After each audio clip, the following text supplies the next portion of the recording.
So let's go ahead and run this code and see what result we achieve. So let me just refresh the page, and you can see that the file to delete is still there. So we can double check if this is working. We're making sure it's there first of all. Let's click on file.php. Okay, so file to delete.txt has been deleted. Let's go back and refresh, and you can see that that's been deleted. So now what happens if we run the code again? This function is not going to work because it's not going to be able to find the file specified. Let's click on that. Okay, so we get a warning up, so unlinked file to delete, no such file or directory, and we've got our error message up here. So what we can do is we can actually change our code. It says here file has been deleted. We don't want to keep that in the editor. So what we can do is we can change our code, and we can put an @ symbol before this, so we're not going to get this warning up in PHP. So let's go ahead and refresh, and you can see that we've just got our plain error message on its own. So now we've successfully looked at deleting a file. What happens if we want to rename a file? So let's go ahead and get rid of everything on this page. Okay, so we want to rename this file to a random array, if you like, of numbers.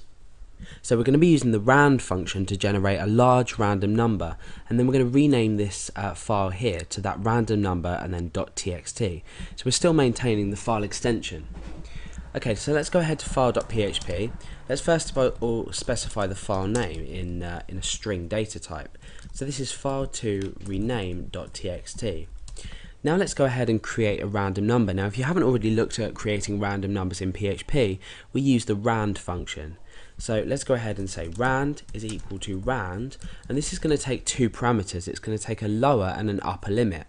So we can say set our lower limit to 10,000, and we could set our upper limit to 99,999. So this is going to generate a 5-digit number between these two numbers. So this is the lower and this is the upper here. So the function name that we use is simply rename. So remember before I said delete isn't as obvious when we use the unlink function, but with renaming we just use the rename function. Okay, so let's go ahead and do that. So let's say rename. Now this is going to take two parameters, obviously, because what we need to do is specify the file name to rename and also what we want to call it after that. So let's go ahead and we'll say rename file name, and we're renaming this to rand. Remember, you need to append on .txt because we're still maintaining the file extension. So if you don't append on a .txt, this rand value is just going to be the file itself. So we're just going to have a number. So it's going to be an unspecified file type.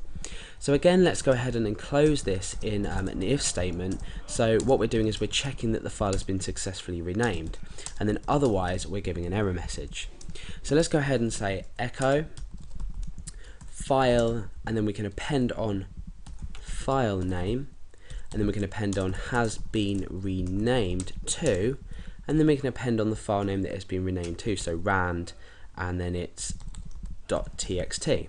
So we'll put that in strong, and we'll put that in strong there, and then file name. So it's just basically basic concatenation of string data with the inclusion of variables. So otherwise, let's go ahead and say error renaming.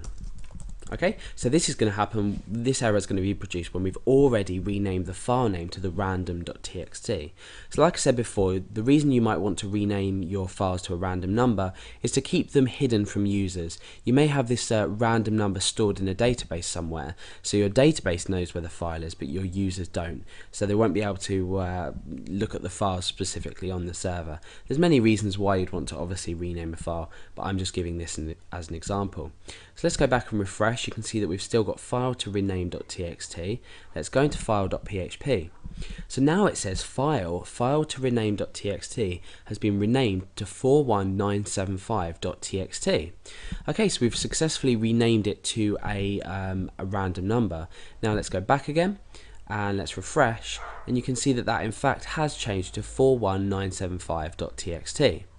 So in this tutorial we've looked successfully at the unlink and the rename function, why they might be useful, and we've just given a brief example. So remember, when you put your functions inside an if statement, what we're doing is we're checking that this function is successful. Therefore we're only giving a confirmation message when we've successfully, let's say, renamed or deleted a file.